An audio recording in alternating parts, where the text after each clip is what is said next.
Boa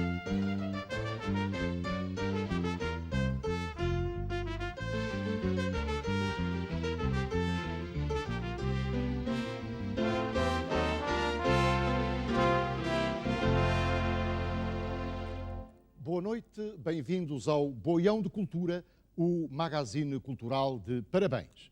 E hoje o tema que vamos abordar é governação. E para falar connosco e dos problemas de governar um país e também esclarecer os espectadores e leitores sobre os meandros da governação, convidámos esta semana para estar connosco o doutor Olímpico Picheleira Real, assessor-geral do Governo.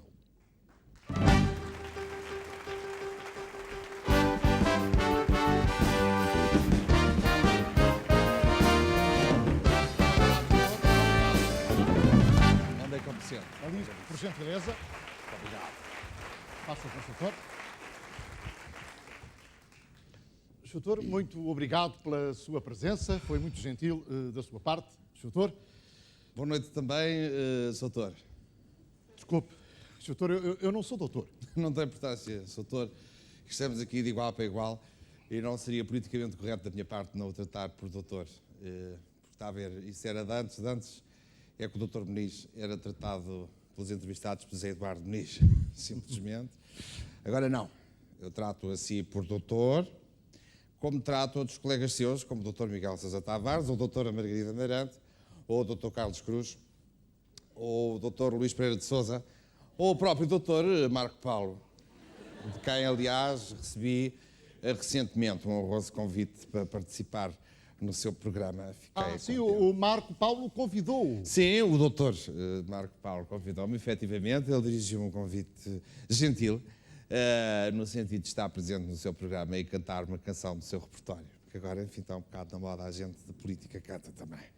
Enfim, mostramos que somos iguais aos outros e cantamos. Com certeza. E eu então tenho estado a ensaiar, confesso, lá em casa, uma que eu gosto muito, que é aquela do mexe, remexe e tira e mete, mas não sei o quê. Muito bem, doutor. Se me dá licença, vamos falar de governação. Vamos embora. Diga-me, doutor Olímpico Picheleira Real, o que faz um assessor-geral de um governo? Ora bem, um assessor-geral tem cinco tipos de funções. Primeiro, estabelecer relações entre os vários ministérios e o Primeiro-Ministro, não é? Segundo, estabelecemos relações entre o Primeiro-Ministro e os vários ministros, criando assim uma homogeneidade e uma coerência, de modo a que o Governo fale uma só voz e cumpra o grande objetivo para que foi nomeado. Exatamente, desenvolver o país. Não, doutor. Não, gerir os recursos da melhor forma. Não, doutor, não, que horror. Claro, peço desculpa, melhorar as condições de vida da população. Não, doutor, não, que horror. Isso é secundário. O grande objetivo de um governo em qualquer parte do mundo deve ser manter a estabilidade. E porquê? Pergunta-me por 5 ordens de razões, doutor. Primeiro, porque, mantendo a estabilidade, se eliminam os focos de instabilidade, não é? E segundo, porque é preciso estar sempre alerta para os perigos que espreitam a estabilidade. Com certeza. Está a referir-se à oposição. Não. O problema da instabilidade começa no próprio governo, não é? Sim? É preciso ter muito cuidado com os ministros. Disse os ministros? Sim, por 5 ordens de razões. Primeiro, porque os ministros são muitos, não é? É um dos problemas do nosso sistema político, é haver um ministro para cada área, infelizmente. Segundo, porque há sempre ministros que querem fazer as coisas à maneira deles, não é? O que pode desequilibrar toda a estrutura. Pois, doutor, e como assessor-geral, o que é que o doutor Picheleira Real faz para manter equilibrada a estrutura governativa? Bom, eu tenho, felizmente, um instrumento que foi criado, perdão, doutor, precisamente para essa função que trago hoje aqui, que queria mostrar. Está a ver, é um nível de bolha. Um nível de bolha. Que não me escapa nada. De vez em quando faço a ronda pelos ministérios para ver se está tudo equilibrado e estável. Até costumam dizer que eu ando sempre com a bolha. Pois, doutor, eu não estou a perceber. Então, se um ministro quiser tomar medidas, Como é A função do ministro não é tomar medidas, não é? Quem toma medidas é o governo, porque se o ministro começa a ter medidas a mais, a aumentar as medidas, começa a pesar no governo e desequilibrar a balança. Ora, a minha obrigação nesse caso é tirar-lhes as medidas para o manter na linha, não é? Na linha governativa, neste caso. Claro. É tudo uma questão de ginástica, perdão, governamental. Mas, doutor, não seria essa a função do primeiro-ministro? Repara, um primeiro-ministro não pode perder tempo com essas coisas da governação, não é? O primeiro-ministro tem a sua vida, esposa e meninos e tal. É para isso que eu sou assessor-geral, para garantir a estabilidade governativa. Pois, doutor, é curiosa essa sua preocupação com a estabilidade. É. Uma pessoa que, na sua juventude, foi um revolucionário. Bom, eu já estava... Afinal, o doutor Picheleira Real veio da extrema-esquerda. Eu já estava à espera de uma coisa desse género.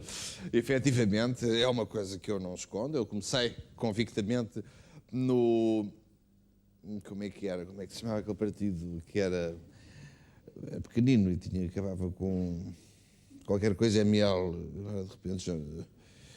Tinha um ML entre parentes, tinha aquele hino engraçadíssimo, que tinha não sei o quê, do povo e da liberdade, umas coisas que a gente cantava, não sei o quê, contra o fascismo, não me lembro vagamente.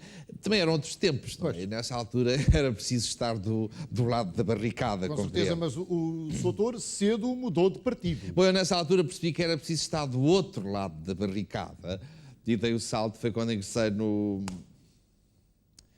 Não me lembro, sei que tinha uma estrela no emblema.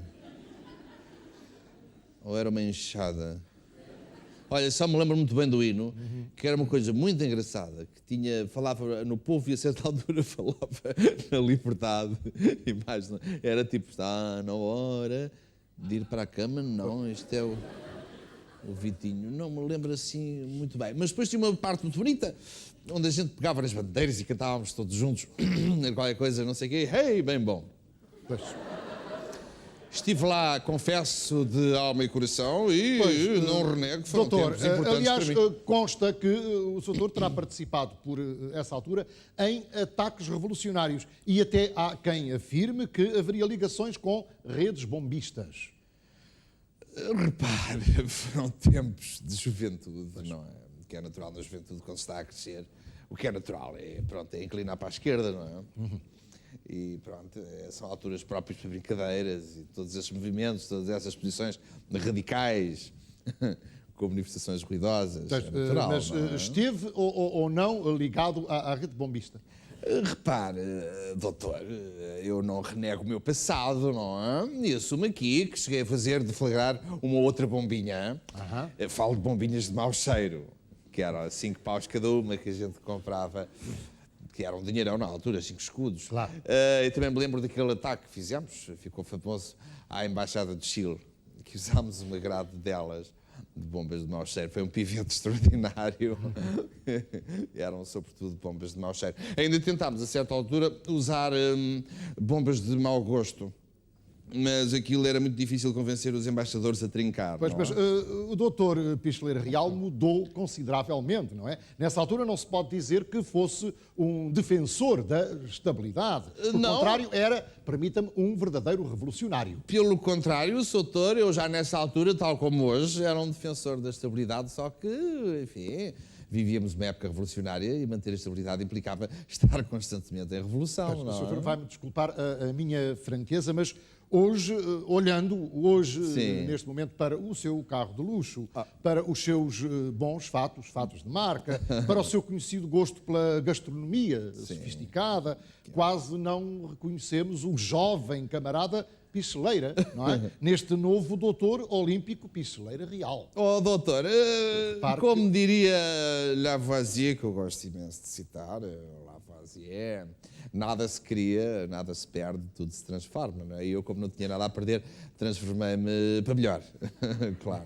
Fui sempre, de resto, um dos primeiros críticos dentro do partido, depois daquele onde eu estive da enxada, ou da estrela, agora não me estou, que era o PT ou o PZ, não me lembro agora de repente.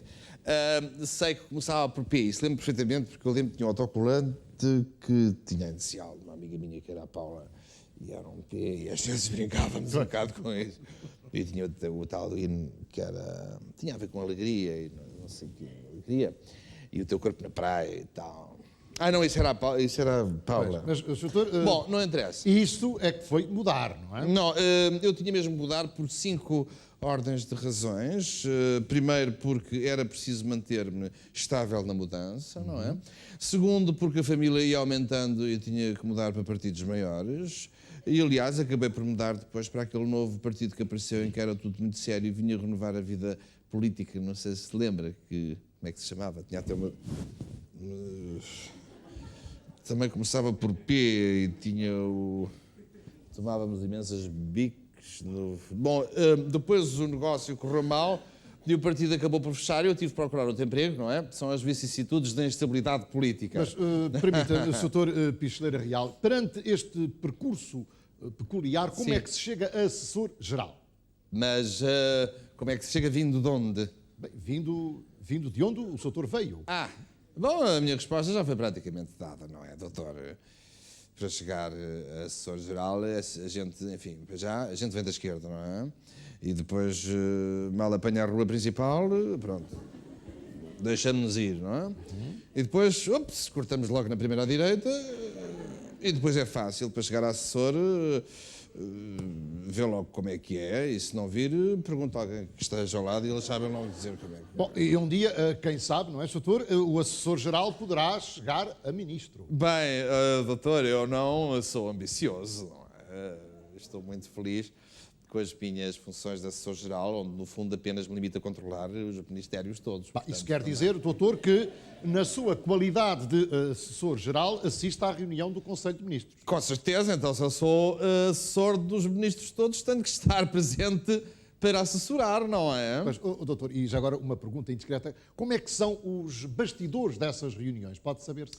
Bem, não tem nada que saber, doutor. Geralmente os ministros encontram-se no pátio enquanto não começa a reunião, conversa-se um bocado, joga-se um bocado à bola, à xixa, como nós dizemos. Depois, quando toca a campainha para a entrada, vai tudo para a sala, é sempre uma grande algazarra, claro, uma grande camaradagem. E já se sabe, quando chega o senhor professor, toda a gente se levanta, não é? E dizem todos, bom dia, senhor professor. E começa a aula. E como é que se processam as reuniões? Bom, primeiro é a chamada, não é? Levanta-se e tal. Depois é o sumário. Depois trata-se de várias matérias, mas aquela que o senhor professor dá mais importância são as contas. Ele gosta que esteja tudo certinho e o senhor professor confirma sempre com a prova dos 9. Mas, doutor, e é sempre a mesma rotina? Mais ou menos fazemos ditados, quem fizer mais erros fica de castigo. De vez em quando saímos juntos. Olha, vamos muito ao Jardim Zoológico. Isso é que aquele Jardim Zoológico de São Bento. Vamos lá ver os deputados. Gostamos muito de observar os seus hábitos, como comunicam, como comem, como dormem, como se reproduzem. São quase iguais a nós, são formidáveis. E há uns que é preciso ter cuidado porque são ferozes, não é? Mas a maioria são inofensivos, não é? Há um muito engraçado que a gente dá-lhe uma moeda e ele começa a tocar a sineta. Mas está sempre de trombas, curiosamente. Doutor, diga-me, por gentileza, um assessor-geral não tem que se preocupar também com a oposição?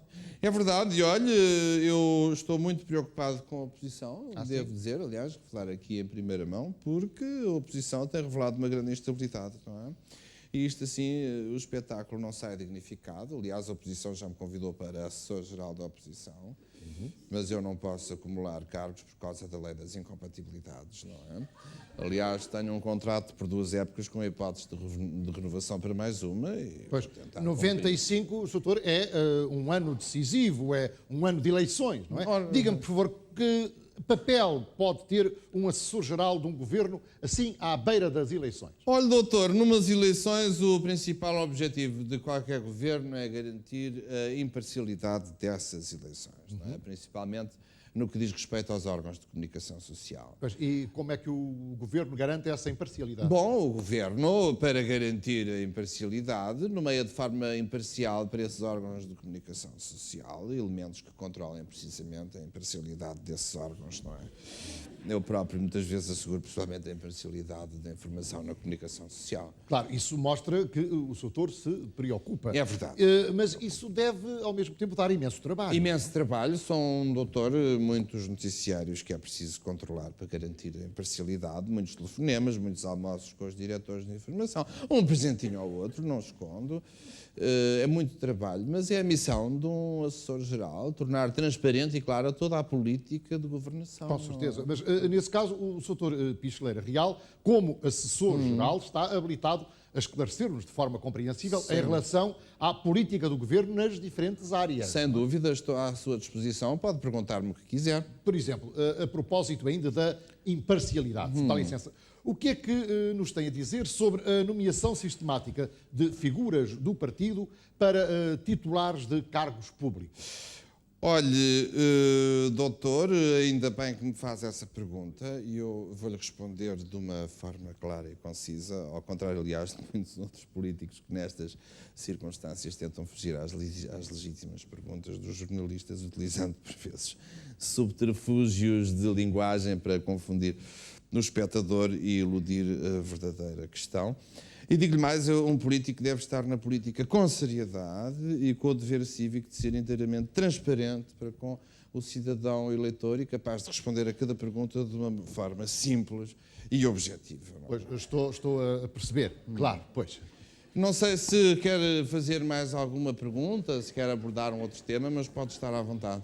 Bom, Sr. Doutor, eu talvez pudesse perguntar-lhe, por exemplo, como é que o Governo explica o estado de falência a que chegou a nossa agricultura, por exemplo? Ainda bem que me faz essa pergunta, eu poderia fugir a ela como outros fazem, dizendo que isso é uma questão discutível e complexa, mas não o vou fazer. Se há alguma coisa que eu me orgulho ao longo destes anos é responder sempre com frontalidade a todas as questões que me são colocadas e orgulho-me também de ter a humildade de o reconhecer. Eu julgo assim que deve ter ficado esclarecido, não? Claro que sim.